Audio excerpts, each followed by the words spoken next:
एक लड़का एक लड़की से प्यार करता है और दोनों 18 साल से ऊपर है, और ये प्यार 3-4 साल या 1 साल तक चलता है।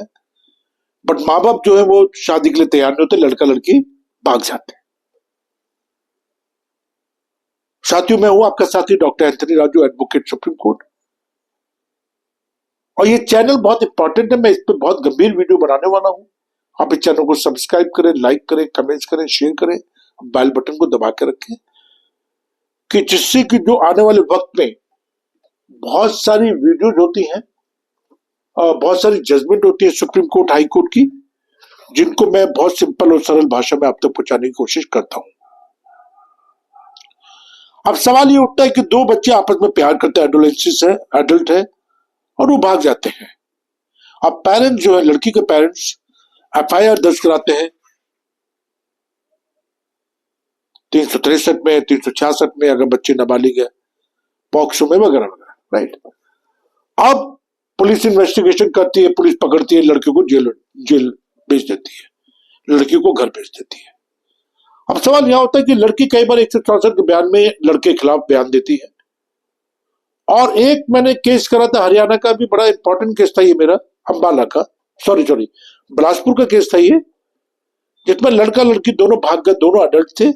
अंबाला से पुलिस उनको पकड़ के लेकर आई, लड़की ने बयान लड़के के खिलाफ दिए, लड़के को सजा हो गई 20 साल की।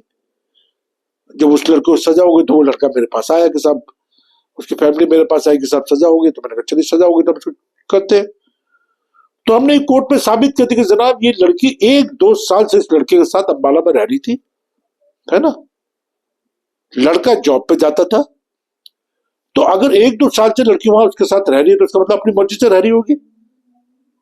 उसने कोई हल्ला नहीं मचाया, कोई पुलिस वालों को नहीं बताया, कोई पड़ोसियों को नहीं बताया कि ये उसका किडनैप करके लाया, उसके साथ रेप का, मतलब कुछ तो हो।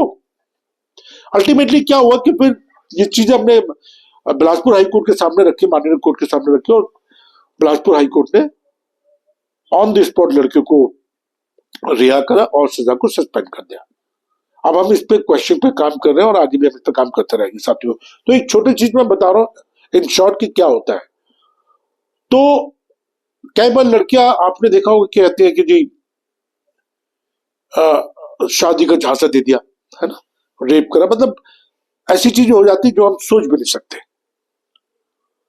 अब इसमें कैसे बचा जाए इन चीजों से, या अगर आपके खिलाफ कोई मुकदमा गढ़ दिया गया है या लगा दिया गया है तो उन मुकदमों से बचना कैसे, वो बहुत इंपॉर्टेंट चीज है। तो उसके ऊपर ही मैं वीडियो दे रहा हूं कि साथियों, अगर ऐसा मुकदमा आप पे गढ़ा गया, मढ़ा गया है, और आपको लगता है कि नहीं ये एक प्रेम प्रसंग का मामला था और मैं इस लड़की के साथ कई बार शारीरिक संबंध बना चुका हूं, कई जगह बना चुका हूं, तो ये मामला बिल्कुल कोलैप्स करेगा कोर्ट के अंदर, ये मैं बड़ी जिम्मेदारी के साथ कह रहा हूं। क्योंकि मुझे इतना पता है कि अगर आपको ये नॉलेज होती कि इस लड़की को भगाने के बाद में ये सब केसेस मेरे खिलाफ लग जाएंगे, तो शायद ये आप गलती कभी नहीं करते, ठीक है। अब पॉक्सो में तो देखिए 18 साल की लड़की के साथ अगर आप कोई भी ऐसा संबंध बनाते हैं तो उसको भी साबित करना आसान नहीं है, तो मुश्किल भी नहीं है ना।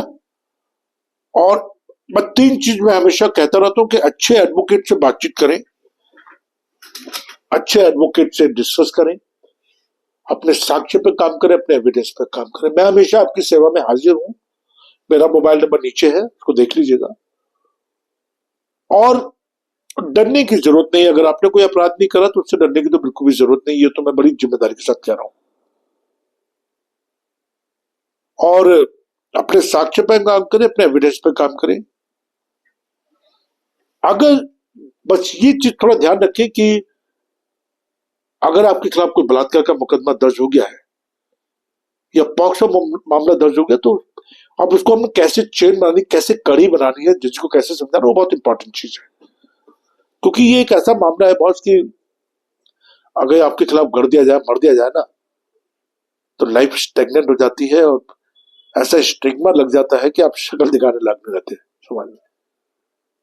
तो बलात्कार अपने आप में बहुत गंभीर मामला, और छोटा है तो मैं आपकी पीड़ा को समझ सकता हूं, पर पीड़ा के साथ साथ मैं आपसे एक ही गुजारिश करता हूं कि प्लीज डरिए मत, साक्ष्य पे काम करें, एविडेंस पे काम करें। मैंने बहुत सारे केसेस करे, बिलासपुर का भी करा है मैंने, चंडीगढ़ हाई कोर्ट का केस करा, जयपुर का मैंने एक केस करा है, नैनीताल हाई कोर्ट का एक केस करा है, और एक बेंगलोर का भी मैंने करा है, रांची का एक केस करा है मैंने, है ना। तो बहुत सारे केसेस आते रहते हैं, खैर हम लोग तो करते रहते हैं, क्योंकि पूरे हिंदुस्तान में हमारी टीम है, लोग हैं, तो हम काम करते हैं बड़े और बड़ी जिम्मेदारी के साथ काम करते हैं,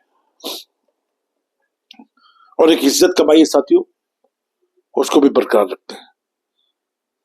बस अपना ध्यान रखिए, बच्चों को अच्छे संस्कार दीजिए, अच्छा शिक्षा दीजिए, बच्चे सुरक्षित रहे, अच्छे रहे, ये ज्यादा इंपॉर्टेंट है। जय हिंद।